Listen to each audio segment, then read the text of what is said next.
ஒரு நாள் எங்கள் தகப்பனாருக்கு ஒரு செய்தி வருகுது, சிவாஜி மூலமாக உங்களுக்கு ஒரு தகவலை சொல்ல வந்திருக்கேன் அப்படின்னு ஒருத்தர் வந்து சொல்கிறாரு. என்ன விஷயம் அப்படின்னு ஃபாதர் கேட்குறாங்க வந்த நண்பரிடம். சிவாஜி வந்து ஒரு 125வது படமாக ஏவிஎம் எடுக்கிற படத்தில் நடிக்கணும்னு விரும்புகிறேன், இதை செட்டியாரிடம் எப்படியாவது தகவலை தெரிவிங்கள் அப்படின்னு ஒரு நண்பர் மூலம் சொல்லி அனுப்புகிறார். இப்போ எங்கள் தகப்பனாருக்கு அது மைண்டில், ஆஹா சிவாஜிக்கு அப்போ ஒரு சூட்டபிளான ஒரு கதை தான் செலக்ட் பண்ணணும், ஒரு சாதாரண படமாக அதை எடுத்துடக்கூடாது.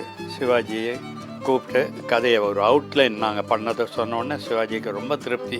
என்னுடைய 125வது படத்துக்கு இது கரெக்டாக அமையும், எனக்கு நம்பிக்கை இருக்குது அப்படின்னு சிவாஜி சொல்லிட்டார். என் கேள்விக்கு என்ன பதில்? அது மாறலை.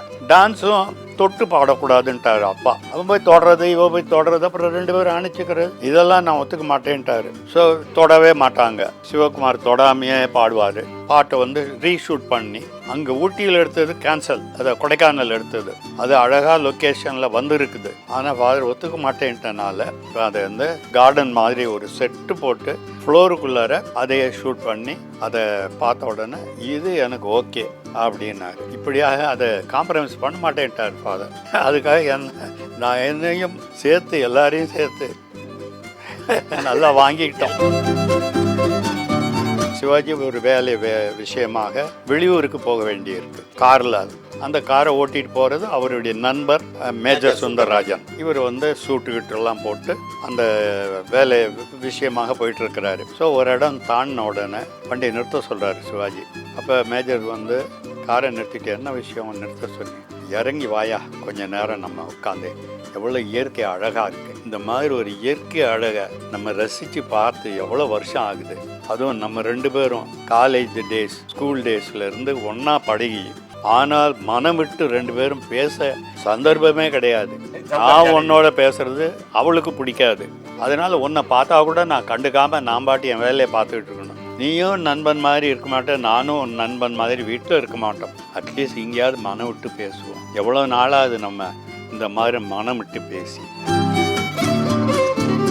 அதை எம்எஸ்வி கண்ணதாசன், எம்எஸ்வி வாலி, இதை அடிச்சுக்க ஆளே கிடையாதுங்க.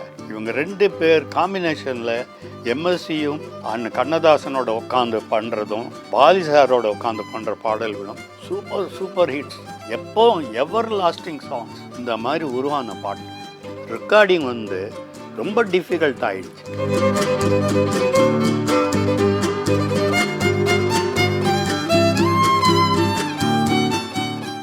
ஏவிஎம்மின் உயர்ந்த மனிதன். ஒரு நாள் எங்கள் தகப்பனாருக்கு ஒரு செய்தி வருகுது, சிவாஜி மூலமாக உங்களுக்கு ஒரு தகவலை சொல்ல வந்திருக்கேன் அப்படின்னு ஒருத்தர் வந்து சொல்கிறாரு. என்ன விஷயம் அப்படின்னு ஃபாதர் கேட்குறாங்க வந்த நண்பரிடம். சிவாஜி வந்து 125வது படம் அவர் அடுத்து இன்னும் ஒரு படங்களுக்கு அடுத்தது வருகிறது. ஸோ அவர் 125வது படமாக ஏவிஎம் எடுக்கிற படத்தில் நான் வந்து 125வது படத்தில் நடிக்கணும்னு விரும்புகிறேன், இதை செட்டியாரிடம் எப்படியாவது தகவலை தெரிவிங்கள் அப்படின்னு ஒரு நண்பர் மூலம் சொல்லி அனுப்புகிறார். இப்போ எங்கள் தகப்பனாருக்கு அது மைண்டில், ஆஹா சிவாஜிக்கு அப்போ ஒரு சூட்டபிளான ஒரு கதை தான் செலக்ட் பண்ணணும், ஒரு சாதாரண படமாக அதை எடுத்துடக்கூடாது அப்படின்னு அவர் மைண்டில். இதுக்கு இடையில் சில படங்கள்லாம் எடுத்துக்கிட்டு இருக்கிறோம்.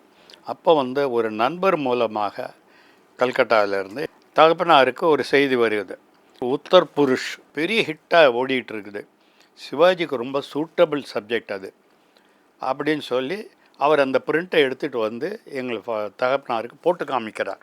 கல்கட்டாவிலிருந்து அந்த பிரிண்ட்டு. அப்போல்லாம் தினம் ஃப்ளைட் கல்கட்டா மெட்ராஸுக்கெல்லாம். ஸோ அந்த ஃப்ளைட்டில் வர அந்த பிரிண்ட்டை எடுத்துகிட்டு வராரு. படம் போட்டு பார்க்குறாங்க எங்கள் அப்பா. சிவாஜி ஏற்ற மாதிரி இருக்குது. அந்த படத்தினுடைய அமைப்பு நல்லா இருக்குது, ஆனால் அது பெங்காலி ஸ்டைலில் சில காட்சிகள்லாம் வேறு மாதிரி இருக்குது. சரி அதை கரெக்ட் பண்ணலாம் அப்படின்னு ஜாவர் சீதாராமனை கூப்பிட்டு ஃபாதர் படம் பார்க்க சொல்கிறாரு. அவர் படம் பார்த்த உடனே, சார் இதில் நம்ம நிறைய விஷயங்களை மாற்றி அதை நல்ல ஒரு சிவாஜிக்கு ஏற்ற மாதிரி செய்யலாம் அப்படின்னு ஜாவர் சீதாராமன் சொல்கிறாரு. இப்படி ஆக முடிவு எடுத்தாச்சு. சிவாஜியை கூப்பிட்டு கதையை ஒரு அவுட்லைன் நாங்கள் பண்ணதை சொன்னோடனே சிவாஜிக்கு ரொம்ப திருப்தி. என்னுடைய 125வது படத்துக்கு இது கரெக்டாக அமையும், எனக்கு நம்பிக்கை இருக்குது அப்படின்னு சிவாஜி சொல்லிட்டார். இப்போ முதல் பாடல் காட்சிக்கு எம்எஸ்வி, வாலி சார், வாலி, நாங்கள்லாம் வாலி சாருன்னு சொல்கிறோம், அதனால் அப்படி சொல்லிட்டேன். வாலி சார் எல்லோரும் வந்து உக்காந்துருக்கோம். சிவாஜிக்கும் வாணிஸ்ரீ என்ற ஒரு கதாநாயகிக்கும் பாடல் காட்சி அது. அந்த பாட்டு வந்து டியூன் போட்டு காமிக்கிறாரு. தன்னா தனனா தரரரா தனனா தரரரா தரரரா லலலலலா லலலலா. வாலி சார் வந்து வெள்ளித்தட்டு தான் கங்க கைகளில் அப்படி போட்டிருந்தார். சொன்னேன், சார் வெள்ளித்தட்டு தங்க கைகள்ன்றீங்க, அந்த தட்டுன்றது ஏதோ தட்டு பாடுற மாதிரி இருக்கு, அது ஒரு வார்த்தை, ஒரு கவிதை மாதிரி இல்லையே அப்படின்னும். உடனே அவர் வெள்ளி கிண்ணம் தான், இது ஓகே அவங்களுக்கு அருமையாக இருக்குது சார்னு உடனே பாட்டு மடமடன்னு எழுதினார். இப்படி அந்த பாட்டு பதிவு பண்ணோம். பாடல் காட்சி வாணிஸ்ரீ அண்டு சிவாஜி ரொம்ப அருமையாக நடித்தாங்க. ஆனால் அவங்க காதல் கை கூடலை, அது கதைப்படி அவங்க லவ்வர்ஸாக இருந்தாங்க. அவர் பிற்காலத்தில் அவங்க கல்யாணம் பண்ணிக்கிற ஸ்டேஜ் இல்லாமல் பிரிஞ்சிடுறாங்க. இதை வந்து நாங்கள் பின்பகுதியில் தான் சொல்ல போகிறோம் கதையில். இதனுடைய கதை ஓட்டம் எப்படின்னா, சிவாஜி வந்து ஒரு காலத்தில் படிக்கும் பொழுது அவருடைய நண்பர் சுந்தரராஜன், மேஜர் சுந்தரராஜன் அவருடைய பள்ளி சிநேகிதர், பிற்காலத்தில் காலேஜிலையும் ஒன்றா படித்தாங்க. சிவாஜி வந்து ஒரு பெரிய மில் ஓனருடைய மகனானனால அவருக்கு ஒரு பெரிய அந்தஸ்து, பெரிய முதலாளி ஆயிட்டார். ஆனால் சுந்தரராஜன் கேரக்டர் அவருக்கு, அவருடைய நண்பருக்கு டிரைவராக, இது வந்து ஒரு பிற்பகுதியில் அவர் கல்யாணம் பண்ணது சௌகார் ஜானகி, சிவாஜி. அந்த சௌகார் ஜானகி வந்து ஒரு பெரிய இடத்து பெண்ணு, நல்ல படித்த ஒரு வசதி உள்ள ஒரு ஃபேமிலியிலேருந்து வந்தனால அவங்க வந்து ஒரு வெஸ்டர்ன் தாட்ஸ், எல்லாமே ஒரு மேல் தட்டு கலாச்சாரம். ஸோ சிவாஜி வந்து தன்னுடைய நண்பனாக இருந்தாலும் சுந்தரராஜனோட நெருங்கி பழக விரும்ப மாட்டாங்க, சௌகார் ஜானகி விரும்ப மாட்டாங்க. அவர் காரில் போட்டு ஆஃபீஸுக்கு கார்லேருந்து வரட்டும், அந்த அளவு இருந்தால் போதும், அப்படி தான் பழகணும். அதை மீறி அவரும் உங்களோட நெருங்கி பழகக்கூடாது, நீங்களும் பழகக்கூடாது. அந்த மாதிரியான ஒரு கண்ட்ரோலில் வச்சுருக்காங்க. இப்படியான ஒரு அமைப்பில் அந்த கதையோட்டம் இருக்குது. அவருக்கு ஒரு மகள், நம்ம மேஜர் சுந்தரராஜனுக்கு ஒரு மகள் இருக்கிறாள். அவர் காலேஜில் படிக்கிறார், பாரதி. சிவாஜி வீட்டில் ஒரு அனாதை பையன் தத்து எடுத்து வளர்த்துறாரு, அது சிவகுமார். அவர் வந்து இந்த மாதிரியான நிறைய காரியங்கள் செய்வார். ஏழை பள்ளிக்கூடத்துக்கு வசதி செய்வார். இந்த மாதிரிலாம் பண்ண போகும்போது ஒரு பையன் அனாதைன்ற இதில் இவர்கிட்ட வந்து சேர்றான். இவர் வந்து அந்த பையனை வளர்த்திக்கிட்டு இருக்கிறாரு. இப்படியாக கதையினுடைய அமைப்பு இருக்குது, காலம். இதில் அவங்க ரெண்டு பேரும், பாரதியும் சிவகுமார் தான் அந்த மகன், ரெண்டு பேரும் காதலில் ஒன்றாக, ஏன்னா அவர் ஒரு வேலைக்கார லெவல் தானே, அங்கே ஏதோ ஒரு எடுபடி பையமாக தான் இருக்கிறாரு. இவ்வளோ ஒரு டிரைவருடைய பொண்ணுன்றனால சகஜமாக இவங்க பழகிக்கிறாங்க. பாடல் காட்சி, அவங்களுக்கு ஒரு பாட்டு வேணும், சுச்சுவேஷன் அப்படின்னு போகும்போது ஒரு பாட்டை இதுக்கு ரெக்கார்ட் பண்ணுறோம். இதுக்கு நல்ல ஒரு டியூன் போட்டார். தன்னா நன்னா தரரா ரரரா இப்படி ஏதோ ஒரு போட்டார். வாலி சார் வந்து பாட்டு எழுதினார். வாலி வந்து என் கேள்விக்கு என்ன பதில். இதில் பாட்டுக்கு வந்து அந்த பாட்டு வந்து ஒரு மாடர்னாக இருக்குது. ஸோ மியூசிக்கும் மாடர்ன் ஸ்டைலில் எம்எஸ்சி நல்ல ட்ரம்பட்டு, அது வயலின் எல்லாம் போட்டு ரொம்ப அருமையாக அமைஞ்சிடுச்சு. இதை கொடைக்கானலில் ஷூட்டிங்கு சிவகுமாரையும் பாரதியும் வச்சு டைரக்டர் கிருஷ்ணன் பஞ்சு அவங்க தான் டைரக்டர். அவங்க அந்த காட்சியை நல்லா அழகாக பிக்சரைஸ் பண்ணிட்டாங்க. படத்தில் எடிட் பண்ணி எப்பவும் ஒரு காட்சி முடிஞ்ச உடனே மறுநாள் எங்கள் அப்பா அதை பார்ப்பார். அதில் குற்றங்கள் குறைகள் எதாக இருந்தால் உடனே ரெக்டிஃபை பண்ணணும். ஸோ இதை போட்டு பார்த்துட்டு இந்த பாட்டு என்ன, இதை பாடுறவங்க கேரக்டர் என்ன அப்படின்னு டைரக்டர் வர சொல்கிறாரு, கிருஷ்ணன் பஞ்சுவை. அடுத்தது மியூசிக் டைரக்டர் எம்எஸ்விஏ, டான்ஸ் மாஸ்டர் ஏகே சோப்ரா, இவங்களை எல்லாரையும் வச்சுக்கிட்டு இந்த கதையில் இது என்ன கேரக்டர், பாரதியோட கேரக்டர், சிவகுமாரோட கேரக்டர் என்ன அப்படின்னு போகும்போது, சிவகுமார் இந்த மாதிரி ஒரு வீட்டில் இருக்கிற ஒரு அநாத பையன், சிவாஜி அவனை வச்சு அவனுக்கு வேண்டிய படிப்புக்காக செலவு பண்ணி வச்சுருக்கிறாரு. இது அவனுடைய கேரக்டர், அந்த சிவகுமாரோட கேரக்டர். அதை ரைட்டர் சொல்கிறாரு ஜாவர் சித்தாராமன். பாரதி என்ன கேரக்டரு, அது இந்த டிரைவர் இவர் மேஜர் சுந்தரராஜனோட பொண்ணு. இப்போ ஃபாதருக்கெல்லாம் கதையெல்லாம் தெரியும், இருந்தாலும் அவங்கள வச்சுக்கிட்டு கேட்குறது எதுக்காகன்னா, இப்போ நீங்கள் எடுத்துருக்கிற டான்ஸை பார்த்தா ஏதோ ஒரு காலேஜில் ரொம்ப நண்பர்களாக தொட்டுக்கிட்டெல்லாம் பாடுறாங்க இவங்க கேரக்டரே மறந்துட்டாங்க. இவங்க சாதாரண எளிமையான ஒரு கேரக்டர் 2 பேருமே. ஆனால் இவங்க போட்டிருக்க ட்ரெஸ்ஸு, இவங்க ஆடுற ஆட்டம், அந்த மியூசிக்கு எல்லாம் பெரிய பெரிய வெஸ்டர்ன் ஸ்டைலில் மியூசிக் போட்டிருக்கிறார் எம்எஸ்வி. கதைக்கு அந்த மியூசிக் வரப்போகும்போது இவங்க போடுற ஆட்டமும் பாட்டமும் அந்த டான்ஸ் மாஸ்டர் என்ன அப்படி போட்டுட்டாரு. ஏகே சோப்ராவை கேட்குற, சார் நான் என்ன சார் பண்ணுவேன், மியூசிக் அப்படி இருக்குது, அந்த மியூசிக்கு நான் அப்படி தானே டான்ஸ் கம்போஸ் பண்ணணும் அப்படிங்கிறாரு. இவர் எம்எஸ்சி பார்த்து, என்னப்பா என்ன விசு இப்படி பண்ணிட்டீங்களே. சார் நல்ல பாட்டு, டியூன் நல்லா இருந்தது. யார் செலக்ட் பண்ணது? அவர் குமரன் தான் செலக்ட் பண்ணார். நாங்கள் கம்போஸ் பண்ணோம், நல்லா மாடர்னாக இருந்ததுனால நான் மியூசிக் மாடர்னாக போட்டேன். உடனே ஃபாதர் என்ன பிடிச்சிக்கிட்டார், அது எப்படிப்பா அது மாதிரி டியூனை செலக்ட் பண்ணேன் அப்படின்னாரு. அப்போ எம்எஸ்சி சொன்னார், இல்லைங்க டியூனை மாற்ற வேண்டாம், இது அப்படியே வச்சுப்போம், நான் உங்களுக்கு வேறு மாதிரி பண்ணி காமிக்கிறேன், அப்போவும் உங்களுக்கு திருப்தி இல்லைன்னா மொத்தத்தையும் நான் மாற்றி எடுத்து கொடுக்குறேன் அப்படின்ட்டார். சரி நீங்கள் பண்ணி காமிங்க, அதுக்கப்புறம் நான் இது ஓகேயா இல்லையான்னு சொல்கிறேன் அப்படின்னு அன்றைக்கி டிஸ்கஷன் முடிஞ்சது. மறுநாள் ரெக்கார்டிங். அவர் என்ன பண்ணார், இந்த வயலின்னு ட்ரம்பட்டு இது எல்லாத்தையும் அனுப்பிவிட்டு வீணை, சித்தாரு, ஃப்ளூட்டு, சந்தூர் அதை வச்சு பண்ணி ரெக்கார்ட் பண்ணார். எனக்கு அவ்வளோ திருப்தி இல்லை. ஆனால் எனக்கு ஒரு வகையில் திருப்தி என்னென்னா, பாட்டு அதே டியூனு, என் கேள்விக்கு என்ன பதில், அது மாறலை. நடுவில் இருக்க மியூசிக் தான் மாறிடுச்சு. டான்ஸும் தொட்டு பாடக்கூடாதுன்ட்டார் அப்பா. ஏன்னா அதை அவனும் லவ் பண்ணட்டும், அவன் போய் தொடறது இவன் போய் தொடறது, அப்புறம் 2 பேரும் அணைச்சிக்கிறது, இதெல்லாம் நான் ஒத்துக்க மாட்டேன்ட்டார். ஸோ தொடவே மாட்டாங்க. சிவகுமார் தொடாமையே பாடுவார்.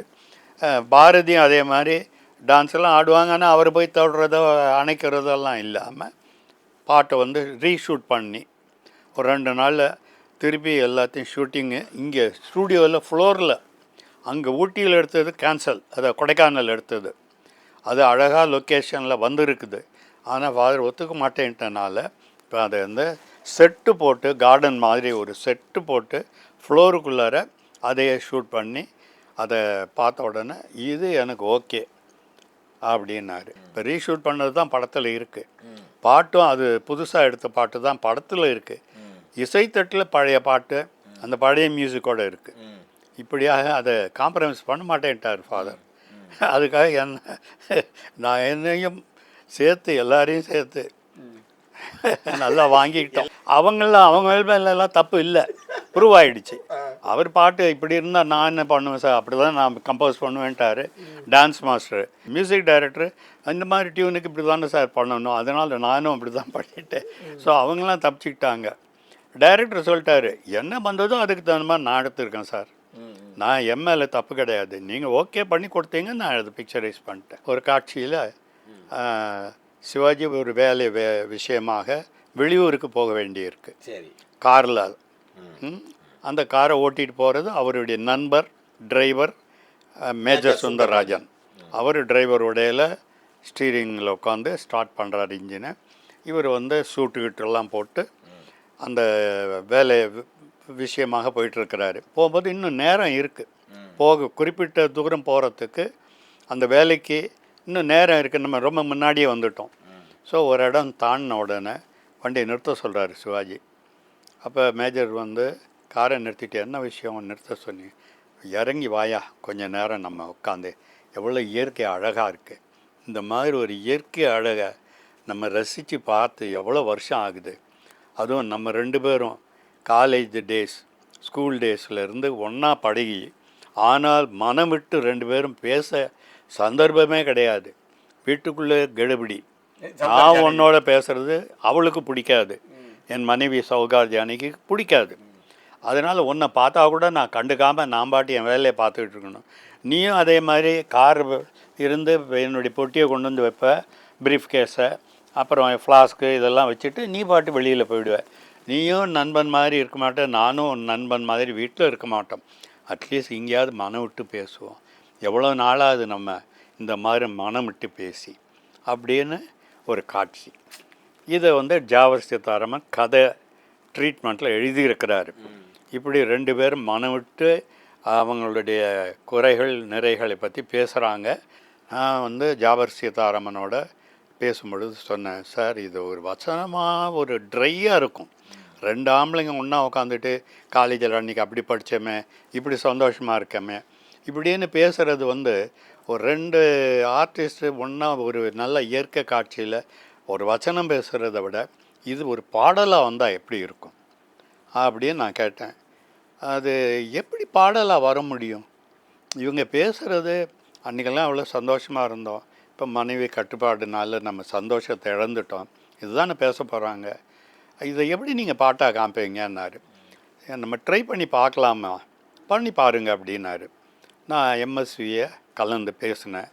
எம்எஸ்வி சொன்னார், பண்ணலாம், எப்படி பண்ணலாம்னு நினைக்கிறீங்க நீங்கன்னாரு. அப்போ நான் அவர்கிட்ட சொன்னேன், சஃபேர் தேட்டரில் மை ஃபேர் லேடின்னு ஒரு படம் ஓடிட்டுருக்கு.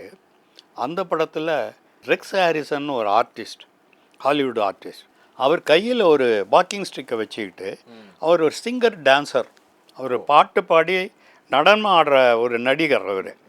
அவர் அதை கையில் அப்படி சுழண்டுக்கிட்டு அவர் ஒரு இயற்கை காட்சியில் பாட்டு பாடிட்டு போவார். அவர் அது அந்த இயற்கையை ரசிச்சுக்கிட்டு ஒரு லவர் தன்னுடைய காதலை பற்றி நினச்சிட்டு பாடுறாரு. அந்த மாதிரி காட்சி அது பாட்டு பாடுவார், டயலாக் பேசுவார், பாட்டு பாடுவார், டயலாக் பேசுவார், தனக்கு தானே. அப்படி ஒரு காட்சி இருக்குது.